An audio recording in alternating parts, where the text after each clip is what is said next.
Schools are at the heart of so many neighborhoods, which is why what's happening right now in Detroit is so devastating. More than 80 schools in the city have been closed, and the investigators have found most are now being ripped apart by scrappers or cracked open for criminals.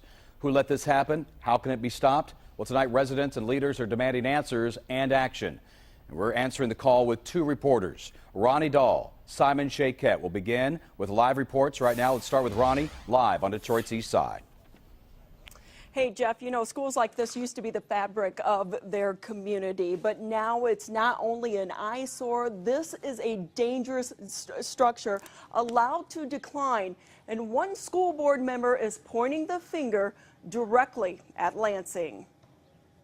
I went to this elementary, yes, I did. Cynthia Wright spent her elementary school years at Chandler Elementary. My favorite teacher was Miss June. Years later, so did June Riggins. And my favorite was the music class, the piano, and then the drums. And the music classes be right there on the end.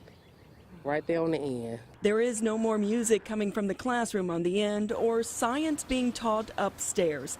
The place where June, Cynthia, and so many other kids were first exposed to education sits abandoned. And this school is just one of dozens in the same state of disrepair. I never thought I would see this. It is heartbreaking. Lamar Lemons is president of the Detroit Public School Board. We're probably the biggest owner of abandoned and blighted property in the city. To find out how bad the situation is, Action News visited every single school that's been closed in Detroit, all 82 of them.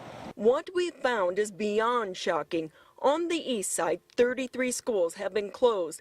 22 of them have been hit by scrappers or cracked open. Among them, Macomb Elementary on Evanston. Its windows are ripped out. Same thing happened at Grant Elementary on Stockton, where this is all that remains of the auditorium. These are schools paid for with your tax dollars. While the district is currently trying to sell the schools, it won't get top dollar for the ones in this condition. In the meantime, the buildings are cancers in their neighborhoods. They make you want to cry because the way the neighborhood is just going down. Let me just be blunt and ask, who is to blame? Ultimately, the governor, because the buck stops there. The emergency manager only is accountable to the governor. That's right. Just to catch you up to speed on who's running the schools, it's ultimately the governor, since Jennifer Granholm ordered a takeover in 2009. Lemons and the school board don't have any real power. They can only watch like the rest of us as the buildings are decimated. The man in charge now is emergency manager Jack Martin. The governor and emergency manager operate, and they operate it in totality. So there's no checks and balances. It may be politics, but for June Riggins, it's personal, very personal. Chandler Elementary was her school, the heart of her neighborhood, and now it's gone. I used to love this neighborhood. They just gave up. I would love for them to come and at least board it up.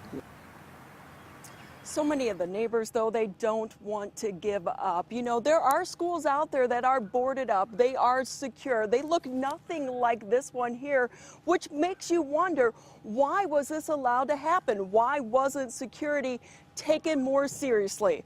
Well, for more on this story, we're not stopping until we get answers and action. So for now, I want to go ahead and throw it over to my colleague, Simon Shaquette.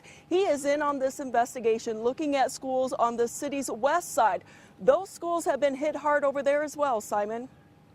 Absolutely, Ronnie. The picture here on the west side is pretty awful. Just look over here. This is Holcomb Elementary after the Detroit School District failed to keep scrappers out. More than 30 schools look just like this, and the community is fed up. We're talking about former students, neighbors, community leaders, and State Senator Burt Johnson. We're going to show you more of what the district doesn't want you to see. Schools that could have been sold are now completely gutted. It's an ugly problem that's adding to blight in a city that we all love and so many call home. Coming up at 6, we'll tell you what the school district has to say and why this ultimately all ties back to the governor. For now, live on Detroit's west side, Simon Shaquette, 7 Action News. All right, Simon, thank you very much. We will see you back here in just a few minutes, as you said. But for now, our coverage on this huge problem continues over at WXYZ.com. We are taking you inside these abandoned Detroit school buildings with our exclusive photo gallery on our website. You won't get a view like this anywhere else. Again, head to WXYZ.com for that and more.